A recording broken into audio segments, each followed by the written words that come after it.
Polémico informe. Para la relatora especial de la ONU, la crisis venezolana se agudizó con las sanciones. Alena Douhan instó a Estados Unidos y a la Unión Europea al levantamiento de restricciones y apostar al diálogo para la resolución de los conflictos. Supera a migración siria. 4.6 millones de migrantes venezolanos se han movilizado en toda Latinoamérica y la mitad de ellos no tiene un estatus legal. Debilitados, la oposición y el chavismo volvieron a las calles este 12 de febrero en una jornada de concentraciones y marchas protagonizadas por los jóvenes. Unos demandaron más presión para salir de Nicolás Maduro, mientras otros solo celebraban como si nada pasara en Venezuela. Hola, ¿qué tal? Sean bienvenidos al resumen informativo de Impacto Venezuela, correspondiente a este sábado 13 de febrero.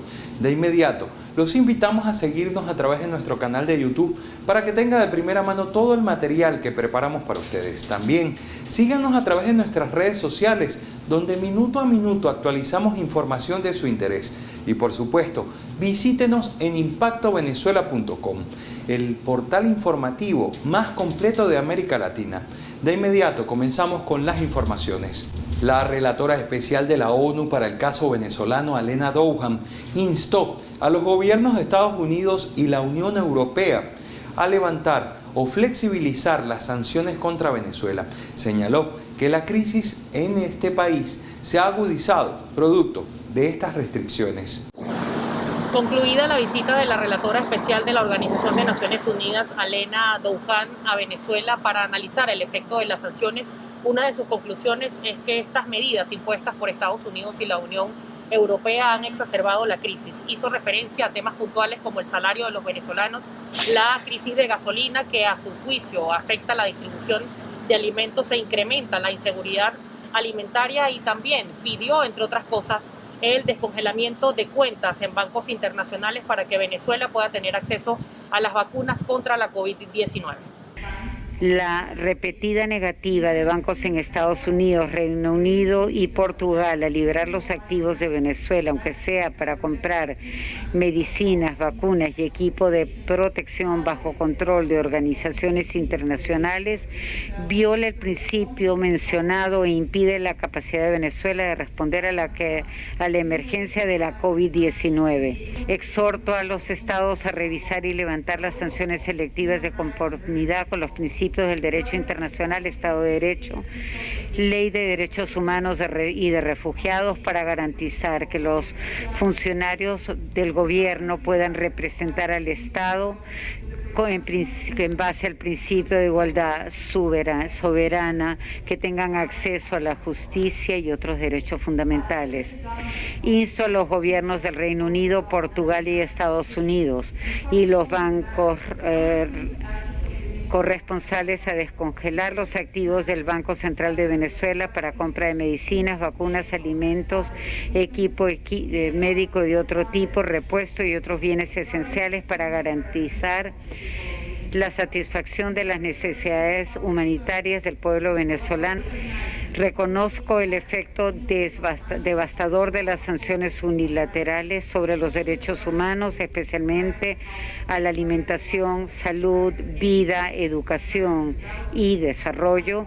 Insto al gobierno de Venezuela y a la Oficina del Alto Comisionado para los Derechos Humanos a implementar el acuerdo de cooperación firmado entre ellos para fortalecer la presencia del Alto Comisionado sobre los Derechos Humanos en el terreno para monitorear, entre otras cosas, el impacto de las sanciones. Medios de comunicación le preguntaron a la relatora especial si este informe va a ser consignado ante la Corte Penal Internacional, asegurando que no es parte de sus competencias. Por cierto, que a solo minutos de concluida esta locución de prensa, Nicolás Maduro reaccionaba a las conclusiones de este informe, asegurando que desde siempre tuvo razón al decir que las sanciones afectaron principalmente al pueblo venezolano y exacerbaron la crisis.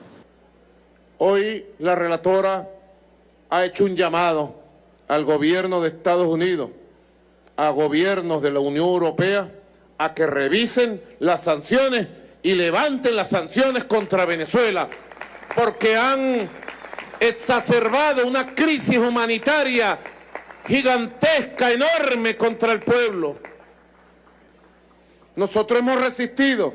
Miguel Pizarro, comisionado en Naciones Unidas de la administración de Juan Guaidó, rechazó la omisión por parte de la relatora especial de temas como corrupción, ineficiencia y control político. Lamentamos las imprecisiones de la relatora y la falta de mención a temas como corrupción, ineficiencia, violencia, uso del hambre como herramienta de control social y político. Al final, omitir todos estos puntos representan una forma de prestarse para la propaganda del régimen. Pizarro recordó que la crisis fue generada por Nicolás Maduro y no por las sanciones. Pidió acceso a otros grupos de trabajo que analicen, entre otros temas, detenciones arbitrarias y violación de los derechos humanos. En Caracas, Estenín Olivares, Somos Impacto Venezuela. Según ACNUR, escuche bien la cifra, 4.3 millones de venezolanos han salido del país. La mitad de ellos, de forma ilegal, se encuentran en toda América Latina. El informe y el análisis completo en Venezuela en el mundo con nuestra compañera Lina Caicedo. Hola Jesús, gracias nuevamente por este contacto. Mientras Colombia decidió regularizar a 966.000 venezolanos, el panorama en la región para los migrantes del país no es alentador. Chile decidió en las últimas horas deportar a 138, varios de ellos de nacionalidad venezolana, mientras otros permanecen varados en las fronteras de Perú, Bolivia y Ecuador. Veamos el análisis. Hacemos pública la decisión de nuestro país de crear un estatuto de protección temporal en Colombia, que nos permita hacer un proceso de regularización de esos migrantes que están en nuestro país.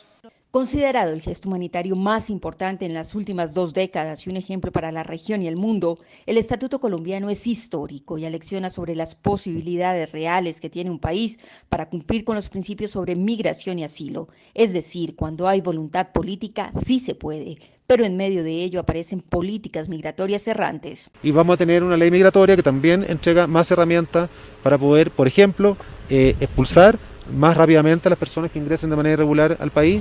Tenemos un despliegue tanto del lado peruano como del lado ecuatoriano. También hemos observado tropa ecuatoriana de los dos lados de la frontera y creo que eso muestra que estamos haciendo un esfuerzo conjunto para garantizar que cualquier paso de un lado a otro sea por la vía legal y por la vía correcta. En Chile, Perú y Ecuador las medidas son cada vez más restrictivas con la exigencia de visa a los venezolanos, militarizando hasta los dientes sus fronteras, criminalizando la migración, desconociendo que frenar la movilidad humana depende de que la región trabaje de manera conjunta y respetando el Pacto Mundial para una migración segura, ordenada y regular.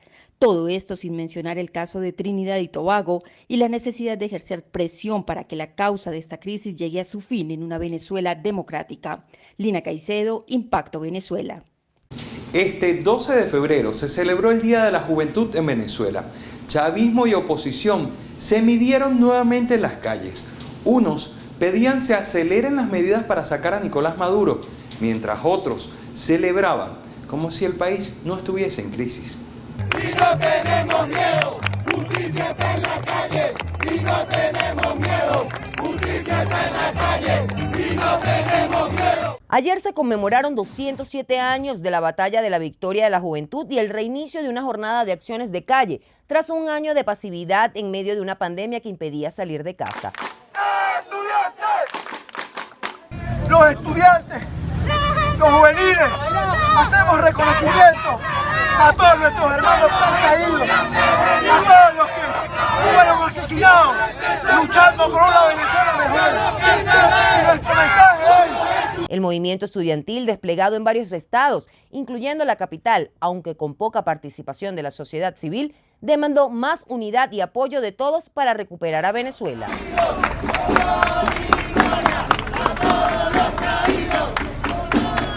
También recordaron a quienes murieron asesinados en las protestas del 2014 como Basilda Costa y Robert Redman. Realizaron marchas simbólicas hacia donde cayeron sus cuerpos hace 7 años. El líder opositor Juan Guaidó estuvo presente en la concentración en Caracas y retó a Maduro a meterlo preso. Atención Maduro, hablaban que iban a tener la interlocución con el mundo libre. que íbamos a tener un gobierno en el exilio, que con las amenazas creyeron que nos íbamos a ir de Venezuela, que continúan las amenazas de cárcel, de asesinato, incluso de fusilamiento, como dijo alguien en Monaga. Y les quiero decir algo, jóvenes, aquí estoy, aquí estamos. Estamos juntos en esta lucha, no están solos, y esto se termina en libertad, en democracia. Desde la Plaza Morelos en Caracas, los jóvenes chavistas se comprometieron a buscar la reconciliación nacional, mientras Nicolás Maduro reconocía que el país tiene necesidades, pero culpó al capitalismo. Llamó a la juventud a trabajar en lo que denominó el Congreso Bicentenario. Debemos romper el sectarismo, el individualismo, el egocentrismo, los egos. Debemos construir un liderazgo juvenil profundamente humilde.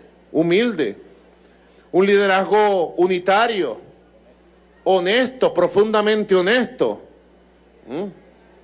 que luche contra todas las perversidades del capitalismo, empezando por la corrupción en todas sus formas de expresión, la corrupción administrativa, la corrupción económica, la corrupción de la inmoralidad. También es importante resaltar que Nicolás Maduro anunció que en el mes de marzo comenzarán las clases a nivel nacional de forma presencial con medidas de bioseguridad. Desde Caracas, Mildred Manrique, Somos Impacto Venezuela. Un niño recibió un tiro en el cráneo mientras jugaba con sus amiguitos en una comunidad del norte de Barquisimeto. Así es, amigos de Impacto Venezuela, este suceso ocurrió en la comunidad La Peña, en el norte de la ciudad de Barquisimeto, durante el día jueves.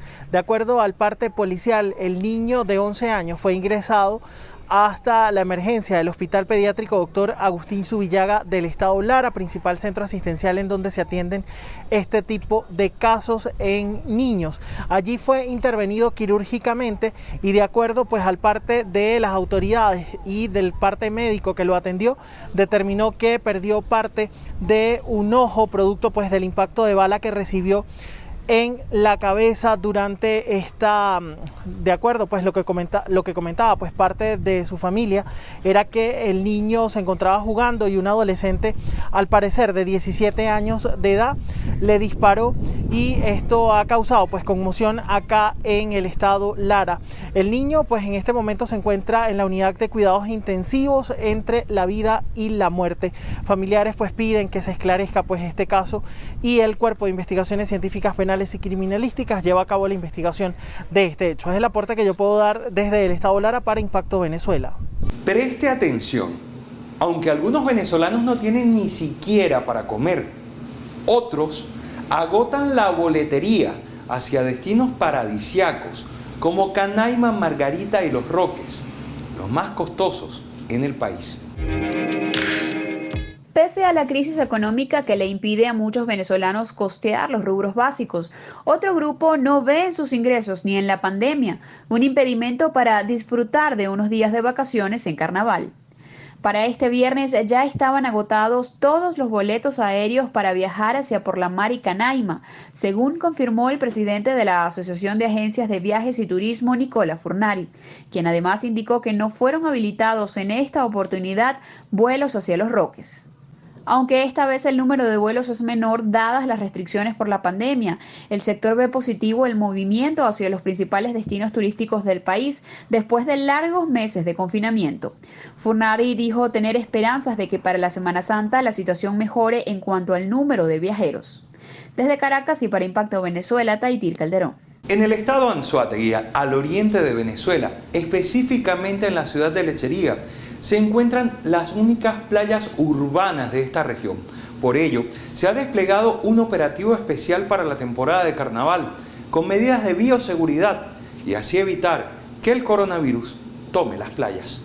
La medida se toma pues se espera alto flujo de temporadistas durante el carnaval por la facilidad de acceso, lo cual representa ahorro en movilización para quienes desean disfrutar de un día de sol y playa en la temporada. Que su estadía en nuestro municipio no solo sea de su disfrute, sino de total seguridad.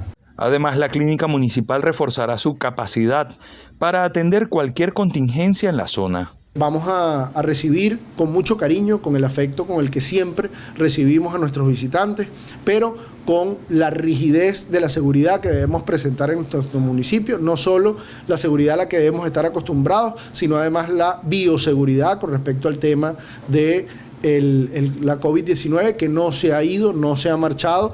Autoridades hicieron un llamado a respetar las normas de bioseguridad durante la temporada, recordando que el coronavirus sigue activo, al igual que el riesgo de contagio. En La Guaira van a implementar el pago del pasaje de forma digital. Quienes utilizan este servicio señalan que no hay suficiente información y lo consideran poco viable.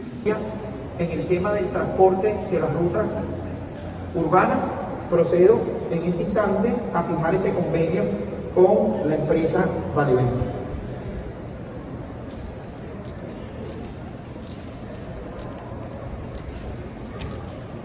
Se centra a volver hasta el trébol. Creo lo que se va, trébol.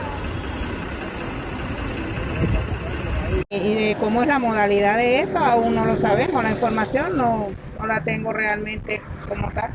Desconocimiento. Eso es lo que reina en La Guaira ante el arranque del pasaje digital anunciado para este viernes, pero que parece quedarse solo en la retórica, pues en la práctica se sigue imponiendo el pago en efectivo. Amor, si todo funcionara con una real supervisión para que todo avance progresivamente, pero como estamos, no, fíjate, hoy están cobrando 100 bolívares los autobuses. ¿Por qué? Si quieren aumentar algo debe ser vía 20 bolívares. Las usuarias consultadas coinciden en que el nuevo mecanismo de pago digital no funcionará y es que la crisis del transporte va mucho más allá de tener o no efectivo. Yo por lo menos no creo que vaya a funcionar, porque imagínate, si no hay unidades de transporte. El problema es que no hay transporte. Por eso. ¿Y crees que eso va a ayudar con el tema del efectivo? No creo. Hernández contó que en Caracas se implementó un sistema similar que posteriormente fracasó. En el caso de La Guaira, el hecho de que el nuevo sistema opere a través de conexión de internet móvil es otra gran desventaja. Tuve la oportunidad en Caracas sacar una tarjeta y tal, pero igual en las unidades de transporte no servía. No solo no comenzó el sistema digital anunciado, sino que además los pasajeros fueron madrugados con un incremento en el monto del pasaje a la brava, a 100.000 bolívares en la ruta urbana. Sin duda, una crisis en el sistema de transporte que se salió de control. Desde La Guaira a Mi Torres, somos Impacto, Venezuela. De esta manera hemos llegado al final del resumen informativo de Impacto Venezuela correspondiente a este fin de semana. Los invitamos a seguirnos a través de nuestras redes sociales. También suscríbase a nuestro canal de YouTube. Hay material interesante que preparamos para ustedes. Y por supuesto, visite impactovenezuela.com, donde minuto a minuto tenemos información de su interés.